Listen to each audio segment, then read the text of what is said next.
Randall Kaufmann stimulator can imitate a number of things: caddis, stoneflies, grasshoppers. Basically, the difference is in the color variation, color of the body, color of the deer hair used. To get started, divide the hook shank into 3 or 4 equal sections.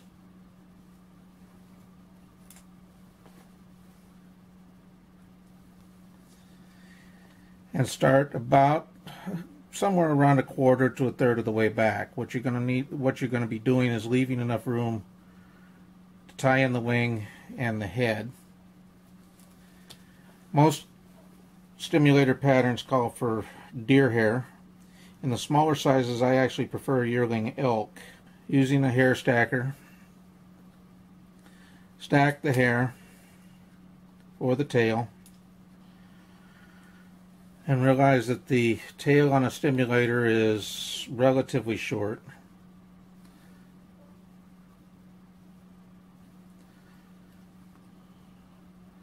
For me, black is allowing you to imitate the egg sac on a female, something that the fish will tend to trigger in on. It's one of the reasons I like to flare it a little bit.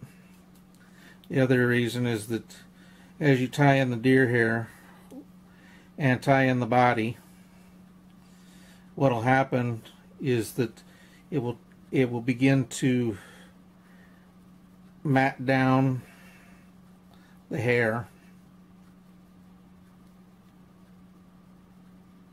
so that it's not as flared as it is at the moment. But if you look at the naturals, the egg sac on a female is a fairly prominent feature.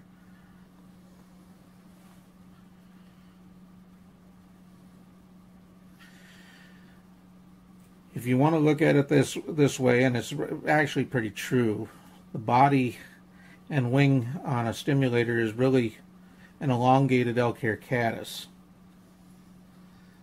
I tend to prefer dubbing loops when creating bodies. In this particular case, I'm using the cowbird dubbing tools, but whatever dubbing tool you choose, it's basically the same operation.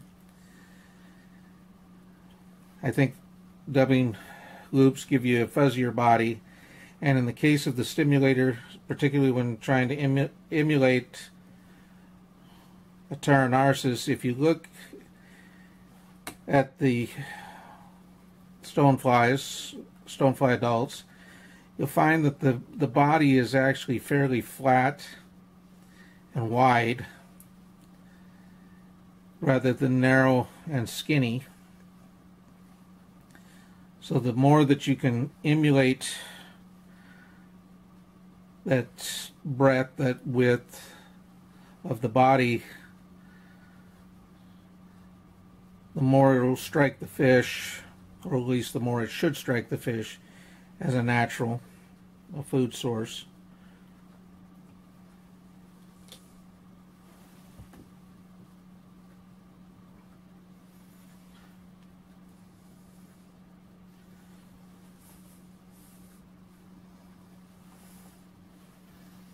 Again, like the elk hair caddis, you're going to use the wire to tie in the hackle.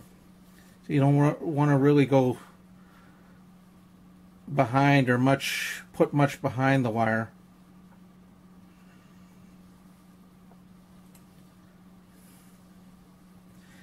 You want to tie a bit of a tapered body moving forward.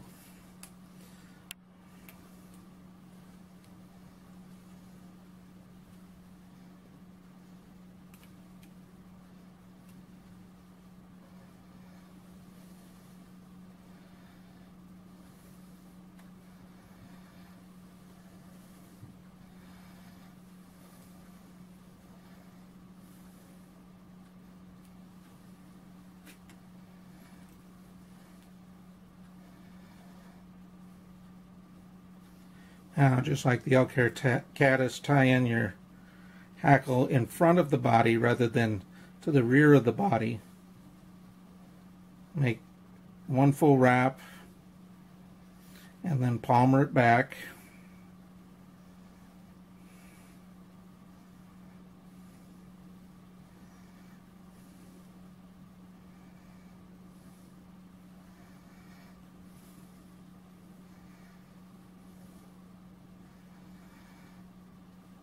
One wrap over, one bind, and then move forward.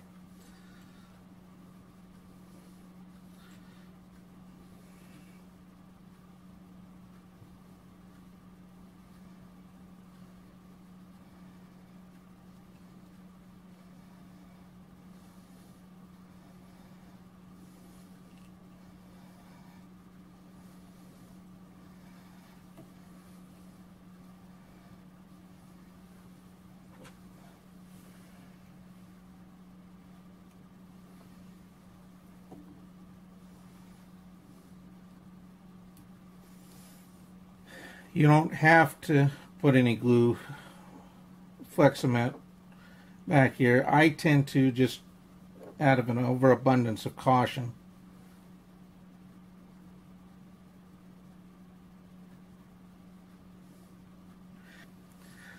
At this point I will brush the body a little bit, make it just a little fuzzier, a little wider. Pull out any strands of hackle that may have gotten matted down.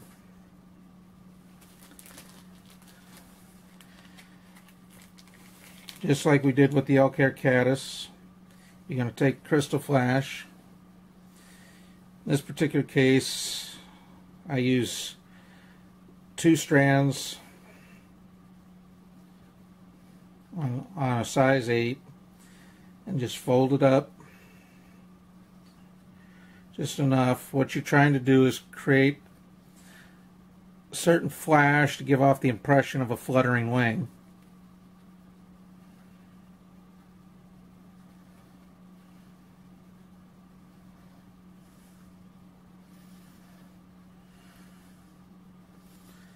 When we get this finished, I'll show you what that looks like.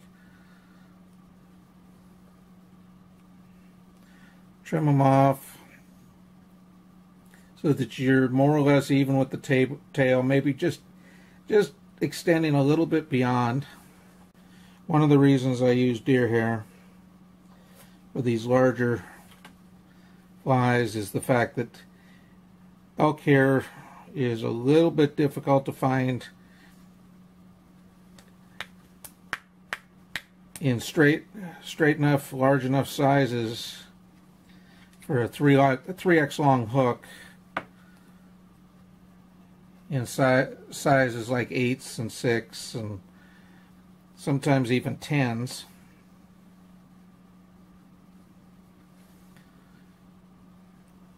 Even the end of your wing up with the end of your Krystal flash, which again should be roughly the length of the tail, maybe just a little bit longer. Now, rather than creating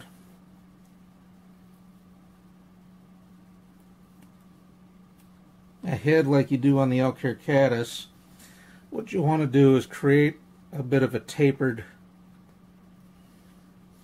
result, because you're going to tie it down, you're going to tie over the top of it.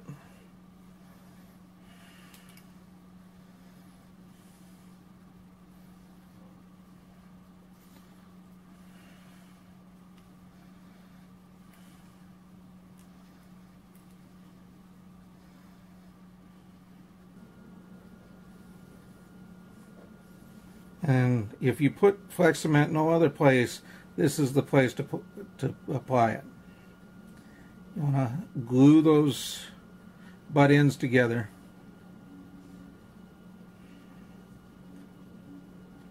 You don't want the different hair follicles pulling out each time a fish hits the fly.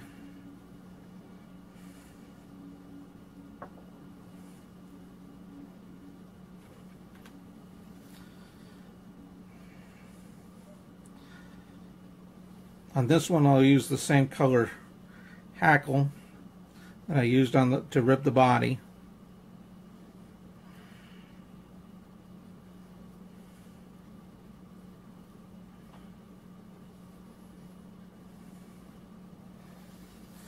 And instead of a dubbing loop, I'll just spin the dubbing directly to the thread, because the head should be a little bit smoother than the body. It shouldn't be quite as fuzzy, quite as rough.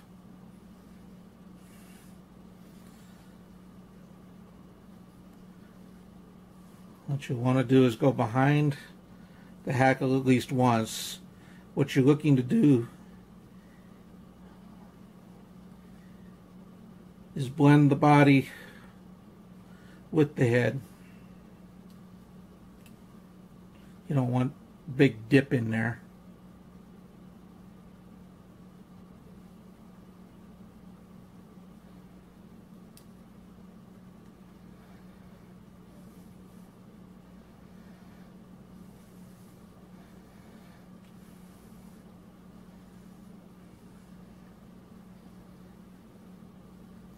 One full wrap, 2, 3 is what I usually do. You've got a lot of flotation working for you on this fly. You've got the dubbing, you've got the deer hair, you've got the hackle.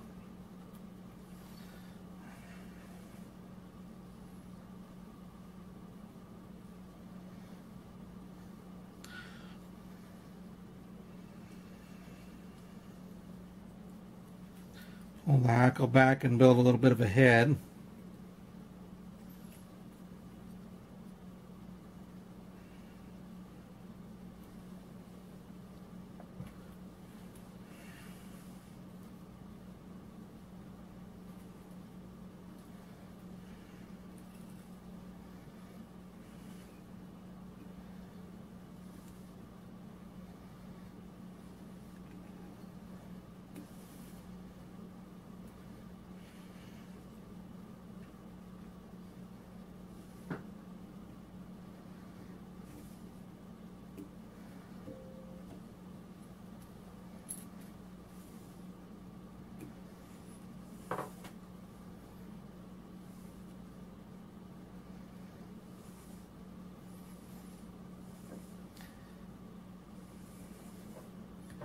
I'm a big believer in flex cement.